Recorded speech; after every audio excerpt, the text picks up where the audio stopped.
विश्व में पहली बार परमाणु बम का एक धमाका और 3.5 लाख लोगों में 1,40,000 लोगों की जान यूं चुटकियों में चली गई।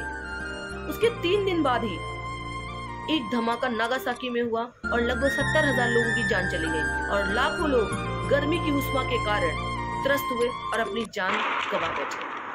तो ये कहानी यानी कि नागासाकी दिवस और हिरोशिमा दिवस, जो कि एंटी न्यूक्लियर डे के रूप में जाना जाता है, आइए जानते हैं इसके पीछे का इतिहास क्या है, क्या वजह रही इस युद्ध की और कितना जानमाल का खतरा उठाना पड़ा इस देश को।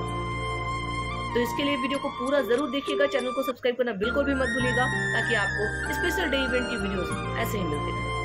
किसी भी देश में इसके पहले परमाणु बम का उपयोग युद्ध के दौरान नहीं किया गया था और परमाणु बम के उपयोग से कितना नुकसान उठाना पड़ा जापान को, ये जानते हैं आज के दिन यानी कि नागासाकी दिवस और न्यूक्लियर डे हिरोशिमा डे के दिन 6 अगस्त हिरोशिमा डे और नागासाकी दिवस 9 अगस्त को सेलिब्रेट किया जाता है।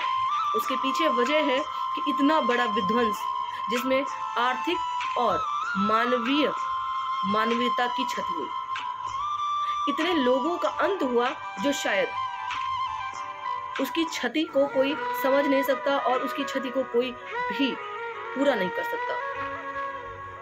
युद्ध हमेशा ही भयानक होता है, लेकिन ये युद्ध जिसमें परमाणु बम का उपयोग किया गया, ये हमेशा देश हो या विश्व हो, हर एक देश को ये दिवस याद रहता है। हिरोशिमा डे और नागासाकी दिवस, ये दिवस अपने आप में विशेष ही नहीं बल्कि हर देश को सबक देने के लिए अनिवार्य और आवश्यक भी है कि हमें याद रखना चाहिए कि युद्ध कैसा भी हो, लेकिन यदि किसी के जीवन की हानि होती है तो वो अपने आप में उसकी क्षति को कोई भी पूरा नहीं कर सकता। मैं social activist advocate Tanishka Gupta GDF live में हर दिन कुछ खास कहता है, कुछ नया सीखने का यही मौका है। मैं आज के दिन हिरोशिमा डे यानी न्यूक्लियर डे 6 अगस्त और 9 तारीख को नागासाकी दिवस जो कि सेलिब्रेट किया जाता है, इसलिए कि लोग सदैव याद रखें कि युद्ध कैसा भी हो, लेकिन परमाणु बम यदि उपयोग में लाया जाता है तो उससे क्षति कितनी ज्यादा हो सकती है।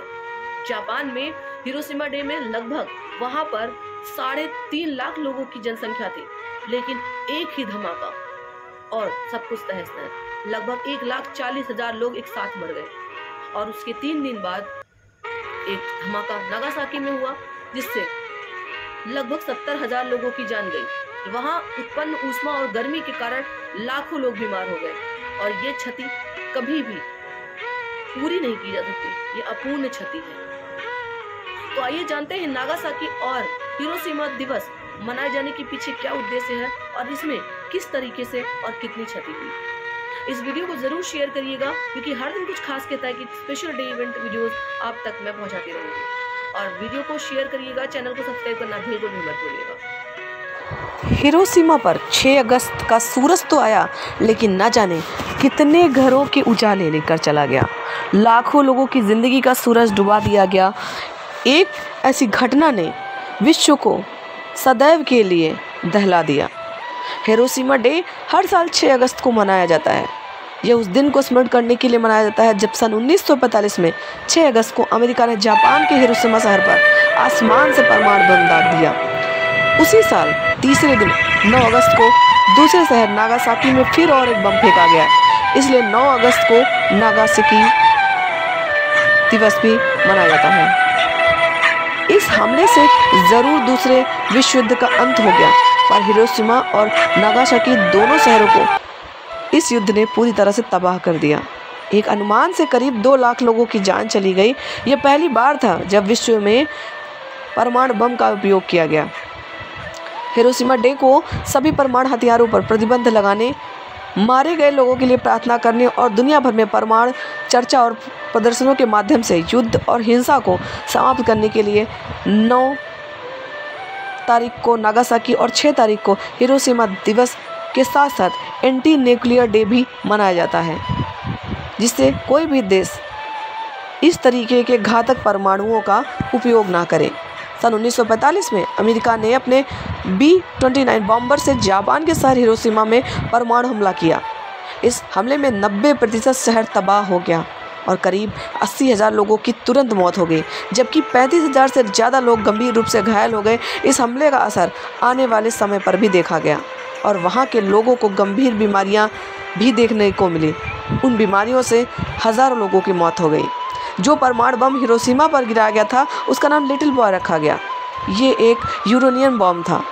लिटिल बॉय 6 अगस्त को सुबह 8:15 पर फेंका गया और ज़मीन से करीब 2000 फीट की ऊंचाई पर यह फूटा, जिससे 15,000 TNT विस्फोटक के जितना धमाका हुआ और 5 स्क्वायर मील तक शहर का विनाश हो गया। इसके बाद भी जापान ने समर्पण नहीं किया, जिसके परिणाम स्वरूप एक और हमला हुआ। हिरोशिमा हमले के बाद 9 तारीख को 9 अगस्त फिर एक काली सुबह बनकर आया। शायद ही किसी को पता होता कि आज का सूरज भी लाखों लोगों की जान लेने के लिए आया है। 11:02 फिर जापान ने दूसरे शहर नागासाकी पर परमाणु हमला किया। इस बार एक बड़े प्लूटोनियम बम का इस्तेमाल किया गया था, जिसमें कई किलोमीटर वर्ग का इलाका धरती पर समा गया। इसके फलस्वरूप जापान ने 15 अगस्त को बिना किसी शर्त के आत्मसमर्पण कर दिया और दूसरा विश्व युद्ध समाप्त हो गया। नागासाकी पर किए गए परमाणु बम का नाम फैट मैन रखा गया था। उसके बाद आज तक कहीं और फिर कभी परमाणु हमला नहीं देखा गया, लेकिन जापान में आम लोगों पर हुए उस हमले की दास्तान आज भी पूरे विश्व को एक जख्म देती है।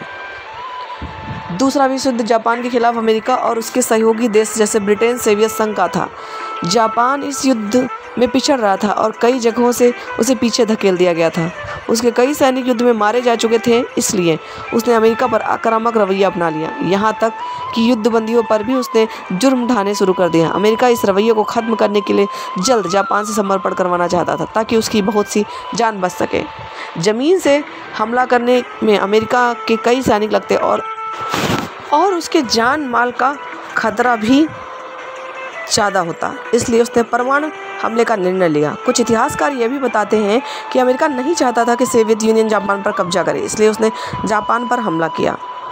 तो हिरोशिमा डे और नागासाकी दिवस की ये महत्वपूर्ण घटनाएं जो शायद विश्व को याद रहें और परमाणु बम जैसे हथियारों का उपयोग ना ही किया जाए, क्योंकि ये इंसानियत के लिए बहुत ही महत्वपूर्ण है। इसलिए यह दिवस सेलिब्रेट किया जाता है, लोगों को जागरूक किया जाता है और विश्व को एक मिसाल दी जाती है कि इस तरीके का विध्वंस विश्व के लिए विनाशकारी है। तो उम्मीद करते हैं ये वीडियो आपको पसंद आई तो इस वीडियो को शेयर करिए, चैनल को सब्सक्राइब करना बिल्कुल भी मत भूलिए। Thank you so much for watching us.